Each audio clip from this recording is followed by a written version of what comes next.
Sebenarnya memang agile itu jadi kata kunci, nggak usah terkait dengan era AI atau ada pandemi atau apapun ya. Mesti agile di era manapun karena satu-satunya yang permanen kan change itself ya, dan ya. Dan AI ini hanya salah satunya gitu. Jadi sooner or later akan memang banyak pekerjaan yang kemudian digantikan fungsinya oleh AI. Akan banyak pekerjaan yang berulang polanya, beberapa yang administrative matters itu akan jadi robotik, itu udah common di mana-mana gitu. Dan orang memang mesti terus menggali sebenarnya apa sih yang jadi kompetensinya dia sehingga dia bisa survive dalam hidup ini gitu. Ketika pekerjaan yang selama ini dia lakukan digantikan oleh teknologi. Oke.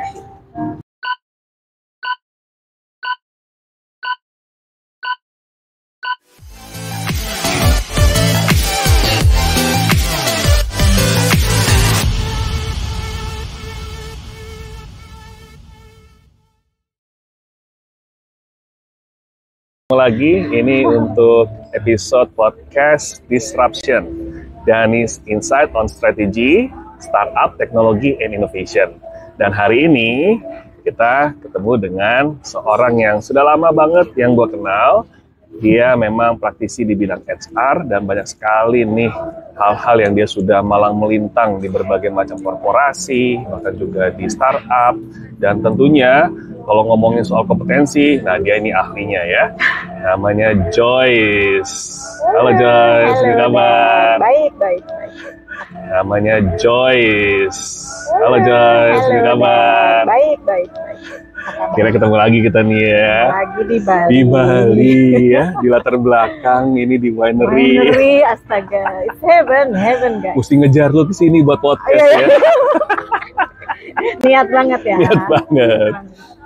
Nah, gue ngejar lo ke sini nih bukan suatu hal tanpa ada udang di balik batu nih. Pasti ada nih maksudnya. Ya. Karena kan gue tahu lu sangat-sangat punya keahlian gitu ya, ahli dan kompetensi juga di dalam bidang HR.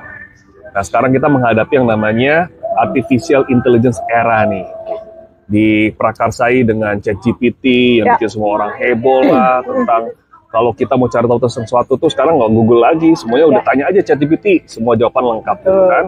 Bahkan kalau boleh dibilang dalam dunia HR, orang kalau misal assessment jarak jauh, dia itu bisa menggunakan ChatGPT untuk menuliskan jawaban-jawaban apa saja nih yang bisa nanti menarik minat dari recruiter ataupun employer-nya. Exactly. Nah, gimana nih menurut lo tentang era artificial intelligence terutama dalam bidang HR? Mungkin nanti kita akan mengerucut ke dalam beberapa spesifik topiknya lagi ya. Tapi secara keseluruhan dulu gimana nih tentang HR? Oh ya, artificial intelligence itu menarik banget ya, lagi hits ya, dan worldwide ya topik itu ya.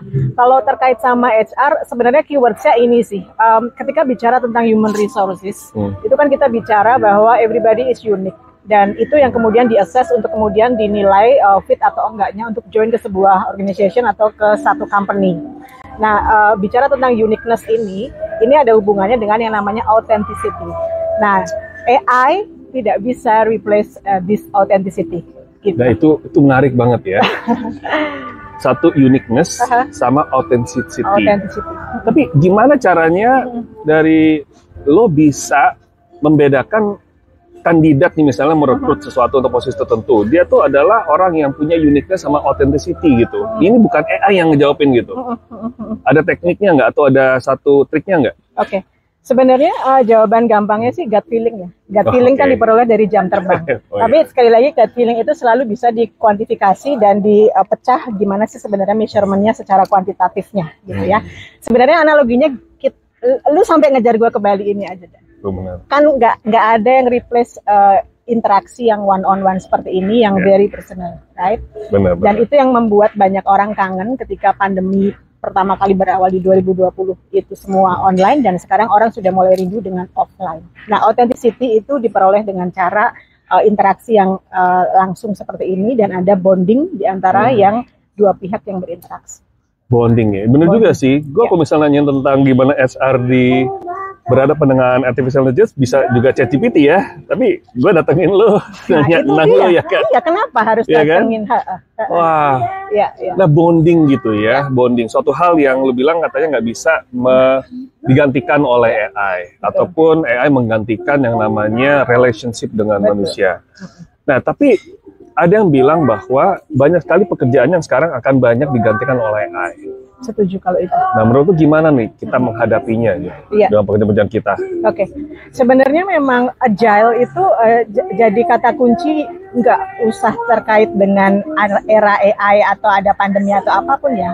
Mesti agile di era manapun, karena satu-satunya yang permanen kan change itself ya, dan AI ini hanya salah satunya gitu. Jadi sooner or later akan memang banyak pekerjaan yang kemudian digantikan fungsinya oleh AI. Akan banyak pekerjaan yang berulang polanya, beberapa yang administrative matters itu akan jadi robotik, itu udah common di mana-mana gitu. Dan orang memang mesti terus menggali sebenarnya apa sih yang jadi kompetensinya dia sehingga dia bisa survive dalam hidup ini.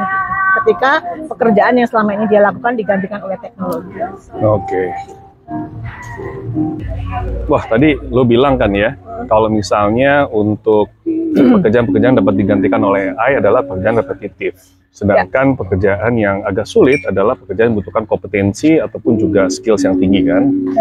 Nah, jadi gimana kalau AI itu bisa kita pakai untuk mengidentifikasi sama meningkatkan kompetensi-kompetensi yang dibutuhkan, misalnya di bidang sales, di bidang marketing, atau di bidang business development? AI itu munculnya tuh semenggebrak pertama kali Google jadi the biggest search engine worldwide ya. Jadi maksudnya in terms of research yang itu mestinya menjadi satu bagian yang nempel di setiap function apapun di sebuah company ya, dan ya itu selalu perlu research, dan ini AI itu sangat membantu gitu. Jadi untuk analisis yang nanti untuk dimasukkan dalam report, terus kemudian dalam discussion untuk strategic meeting gitu, itu sangat butuh data-data yang dari AI ini udah provided gitu. Jadi dari teman sales bisa menggunakan AI ini untuk menganalisis tentang target customer mereka, analisis kompetitor, correct. Gitu. Jadi malah digunakan dan dimanfaatkan ya. Betul. Nah, kalau dari HR sendiri nih memanfaatkan AI, banyak kan dalam bidang apa aja sih sekarang nih? Sebenarnya semua kayak yang tadi gue bilang di awal, dan semua bidang HR termasuk salah satunya, research itu mestinya memang menjadi salah satu bagian yang tak terpisahkan gitu ya. Jadi kalau HR itu ada beberapa pilar gitu ya, mulai dari karyawan di-hire oleh bagian rekrutmen sampai dengan termination itu yang ditangani compensation and benefit atau industrial relations, itu semuanya butuh AI. Karena apa? Karena tetap kita itu perlu pendekatan yang spesifik dan perlu pendekatan yang general juga. Di market lagi ada apa sih? Nah, ketika pendekatannya itu general, itu sangat dibutuhkan data-data dari AI ini yang pasti komprehensif sih. Nah, tadi kalau misalnya disebut ya dalam hal rekrutmen, ada contohnya nggak misalnya penggunaan AI dalam rekrutmen ataupun dalam industrial relationship? Ya, contohnya kalau dalam rekrutmen trennya anak yang jadi trennya potensial kandidat zaman sekarang ini karakteristiknya seperti apa? Itu rekrutmen sangat butuh itu supaya lebih peka ya meng-hire kandidat. Jadi maksudnya kita nggak punya batasan yang baku yang murni patokannya tuh apakah dia culture fit atau enggak. Tapi kita juga mesti lihat di luar sana yang paling memakan persentase terbesar untuk menjadi potensial kandidat itu karakteristiknya secara general seperti apa. Lalu kalau di hubungan industrial itu banyak banget kasus-kasus yang sedang banyak mengemuka karena sekarang sosial media itu benar-benar bisa memblow up segala kasus sekecil apapun yang hubungannya dengan hubungan industrial, dan itu sangat berpengaruh ke employer branding. Jadi mereka yang di hubungan industrial ini perlu sekali menguasai AI supaya mereka jeli membaca apa sih yang sering jadi isu di luar sana sehingga sampai ke Disnaker, PPHI dan sebagainya. Nah, berarti sekarang ya dari teman-teman ataupun juga dari diri lo sendiri sebagai HR profesional, kira-kira apa tantangan terbesar menghadapi artificial intelligence era ini?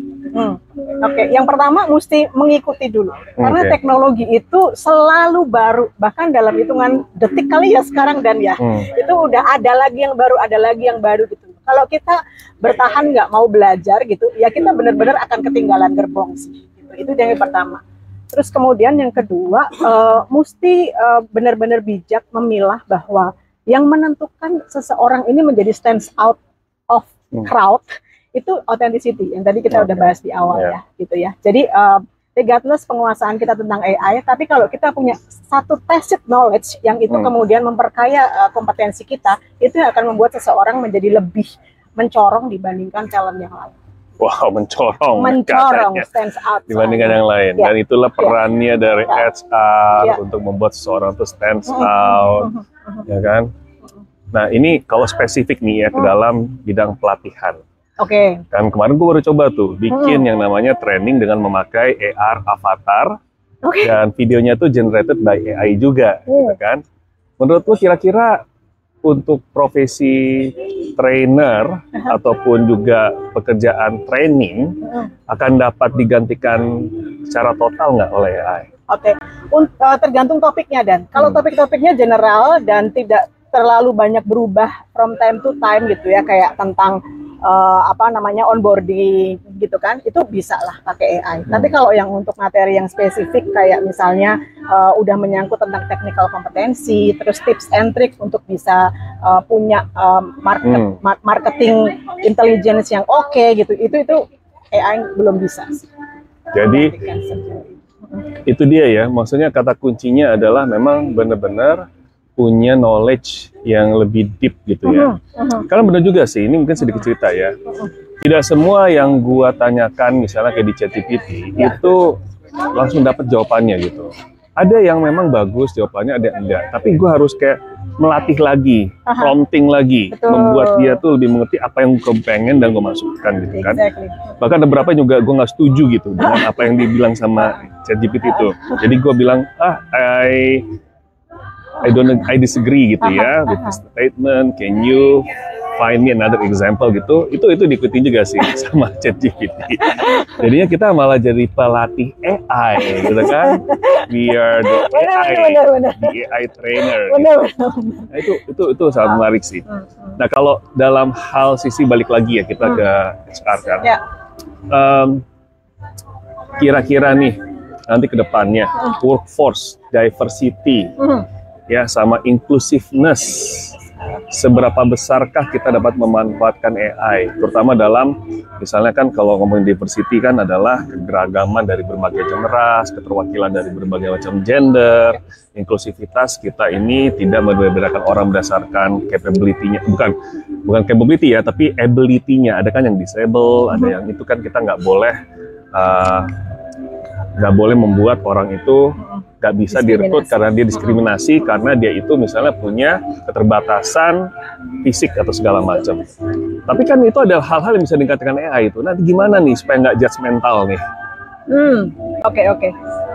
Gini, AI itu tetap mendatangkan benefit yang luar biasa, huge, awesome gitu ya levelnya gitu.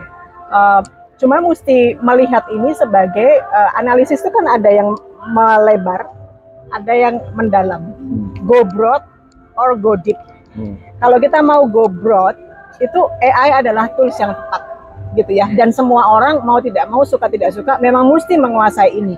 Karena again ya Dan ya, kalau tadi kita udah discuss bahwa research itu mestinya nempel ada di setiap function di satu company atau organisasi gitu ya. Gak semua orang suka research. Buktinya Indonesia miskin literasi, ya kan? Membaca itu part of research, right? Makanya banyak clickbait ya. Pokoknya nggak baca, pokoknya clickbaitnya aja. Clickbait aja. Kalau baca berita juga yang penting clickbaitnya oke, headline-nya doang, tapi dalamnya nggak dilihat gitu. Tapi kalau kita mau go deep gitu ya, nah itu yang membuat yang tentang yang meminimalkan adanya yang tadi lo sebut dengan diskriminasi ya. Jadi membuat orang sediverse apapun itu karakternya gitu ya, itu tetap bisa masuk ke kompetisi karena terlepas dari kondisi mereka secara apa adanya gitu ya, ada sesuatu yang bisa mereka pertanggungjawabkan secara profesional, yaitu mereka bisa melakukan analisis secara broad and deep, di mana ada AI dan ada analisis yang murni, itu adalah hasil pemikiran mereka sendiri. Nah kalau gitu dari segi ya sekarang nih misalnya di company employee misalnya di employee manapun gitu ya, dan lo sebagai HR leadernya di sana. Kemudian salah satu tim itu, misalnya tim sales atau tim marketing, mereka membuat proposal untuk klien atau customer dengan menggunakan AI. Lu akan bolehkan atau nggak? Etikanya itu gimana tuh? Bagaimana menyikapinya gitu? Oke, iya. Kalau boleh kan sebenarnya gini, ini kan approach ya, ini tools gitu loh. Orang mau pakai silakan, enggak juga nggak apa-apa juga. Tapi itu akan ada konsekuensinya pasti, ya kan? Kalau dia pakai dan kemudian dia menjadi dependent gitu ya, itu nggak ada benar salah juga sih, Dan it's their choice gitu ya. Tapi sekali lagi setiap choice, setiap decision itu kan pasti ada konsekuensinya. Kalau selalu menggunakan AI sehingga dia segitu dependentnya gitu ya, mau bikin report dan sebagainya selalu ke ChatGPT dan sebagainya gitu ya, itu makin lama dia makin tidak tahu sebenarnya awareness dia sendiri itu tentang profesionalisme dia, penghayatan dia tentang pekerjaan dia itu sedalam apa, dia nggak akan kenal gitu. Kalau terlalu tergantung. Gitu. Jadinya malah Bapak AI. Iya, AI Bapak gitu kan. AI. Jadi otak siapa aduh, ini? Makanya otak siapa? Otak siapa ini sebenarnya? Jadinya malas mikir ya. Iya, malas mikir. Iya, itu memang salah satu kekhawatiran juga sih.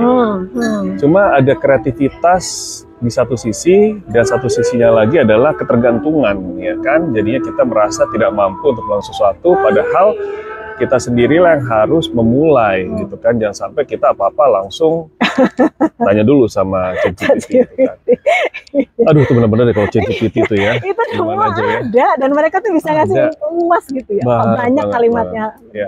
Berarti sebenarnya bukan kayak FOMO ya, fear of missing out. By the way, kalau lu sendiri sekarang dalam membuat HR strategi ada juga memasukkan unsur-unsur AI nggak nih?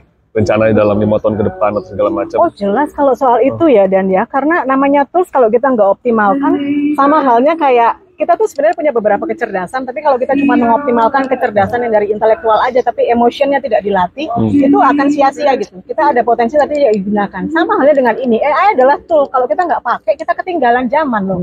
Dan data kita jadi kurang kaya aja gitu. Jadi kalau untuk HR, dan ini sebenarnya berlaku untuk semua bidang ya dalam perusahaan gitu ya, itu AI itu mesti dimanfaatkan gitu, karena itu menyingkat waktu untuk research, proses gitu. Research benar. Jadi research ya, benar.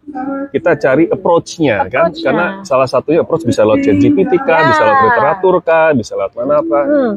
Jadi lu udah masukin ya dalam waktu 5 tahun ke depan ya, setelah strategi dari HR ya. Sangat sudah, karena hitungannya kalau misalnya ya di era sebelum AI segini gencarnya gitu ya, gue tuh untuk pekerjaan yang sama bisa ngasih target ke tim itu misalnya 3 bulan gitu. Ketika sudah ada AI gitu, 2 minggu bisa gue kasih. Karena mereka gampang banget gitu.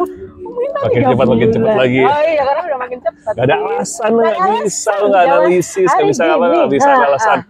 Oh ya, nggak ada alasan, semua udah bisa dibikin. Kalau mau tanya sesuatu, riset dulu bisa lewat ChatGPT. Kalau mau bikin desain, bisa langsung Canva dan segala macamnya kan. Mau bikin video, ada Synthesia.io segala macam. Betul.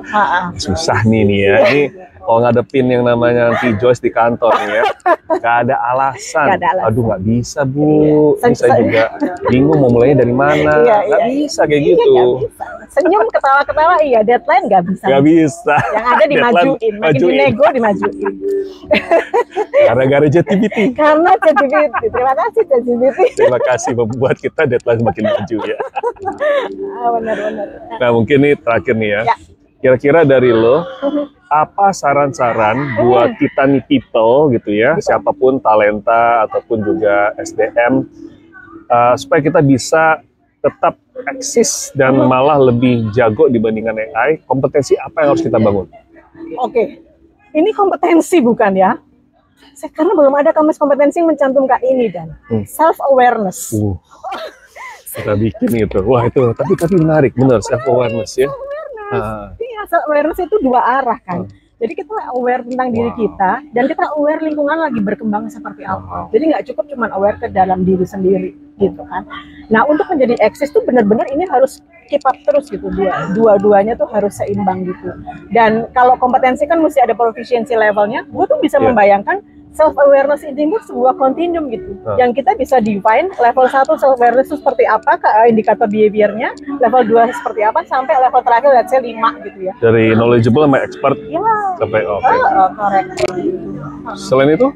Selain itu ini sih kemauan baca sih. Itu tuh harus diakui sih. Benar, literasi. Oh, itu dari dulu ya sebenarnya. Itu dari dulu, dari sejak zaman Raden Aja Kartini loh.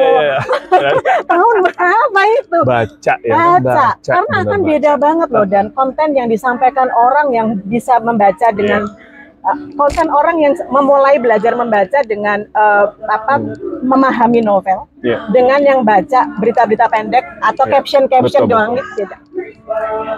Kalau konteks gimana? Nggak hanya konten tapi konteksnya juga. Kalau itu setuju. Kalau itu setuju banget. Itu apa namanya, dua sisi mata uang yang menurut gue ya. Tapi you have to be strong di konten. Konteksnya lu harus pas. Iya. Wow. Gitu. Konteksnya harus pas. Ya sampai pas. Kita baca ya, misalnya AI akan menggantikan para pekerja dan mem-PHK sekitar 2.000 orang di pabrik. Ya konteksnya itu adalah ya mereka yang melakukan kerjaan yang sehari-hari lakukan oleh yang bisa digantikan oleh robot gitu kan ya. Ya kalau mereka mau berubah sebenarnya bisa juga konteksnya kan. Justru ini tantangan untuk maju lebih lagi gitu kan. Ya. Nah, kalau critical thinking itu gimana? Aduh, critical thinking itu, ya itu jelas. Itu temenan dekat ya sama problem analysis, sama problem solving, sama decision making, itu saudaraan tuh, satu rumpun tuh. Critical thinking. Jadi mikir aja, itu semua orang juga dilahirkan dengan akal dan budi toh, gitu ya. Tapi ketika orang bisa berpikir kritis, itu dia sudah secara tidak langsung itu dia menyatakan komitmennya pada dunia bahwa dia akan menjadi part of the solution, bukan part of the problem. Itu tuh garis bawah stabilo kuning. Stabilo tebal, huruf tebal ya, bold, underline, italic. Bahwa memang kita harus benar-benar bisa punya kompetensi yang membangun keahlian kita sehingga kita bisa tidak hanya ya mengejar ketinggalan, tapi juga bahkan bisa lebih daripada artificial intelligence. Ya, beware, aware dulu nih di awal. Nice. Wah, ini banyak banget nih ngomong tentang artificial intelligence. Kata anak sekarang daging banget. Aduh, daging banget ini mah ngobrolnya. Lagi ini suasananya enak banget. Aduh, biar pada pengen. Aduh, ini banget. Oke deh, jadi thank you banget nih. Kita sudah selesai untuk podcastnya. Nanti kita kapan-kapan ketemu lagi ngobrolin tentang banyak hal ya. Jadi itulah podcast Disruption, Dennis Insight on Strategy, Startup, Technology, and Innovation. Sampai jumpa lagi. See you.